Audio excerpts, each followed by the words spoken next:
आज सुबह सुबह भाई डिलीवरी वाले का फोन आया था। फटाफट भाग सी के लाया मैं प्रोडक्ट को और ला के घर अब कर दी मैंने इसकी अनबॉक्सिंग। भाई चीरा फाड़ी पूरी करी क्योंकि भाई इसमें सप्लीमेंट था, पहले देखना जरूरी था। कभी इसमें भाई कंकर वंकर ही भर रखी हो सप्लीमेंट की जगह, तो देख दाग के आया मैं नीचे। नीचे आते ही देखा भाई तो मोगली ने बना रखी थी चाउमीन, और वो भी सफेद बिना सिर का डाल लो। फिर भाई फटाफट चाउमीन को खा पी के ऊपर आगे बैठा ही था। इतने में ये ऋतिक और विशाल नल्ला गुल्ला आ गया हमारे पास। इनसे करके थोड़ी सी देर भाई बातचीत सी मैं लाया नीचे से अपना मोबाइल और चार्जर उठा के करने लगा एडिटिंग, और भाई 2 घंटे एडिटिंग करी पूरी।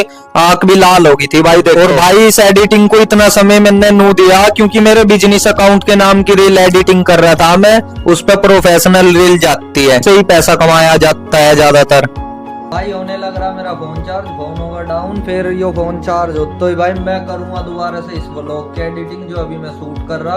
अब मिलता हूं मैं तुम्हें नेक्स्ट व्लॉग में। Bye bye.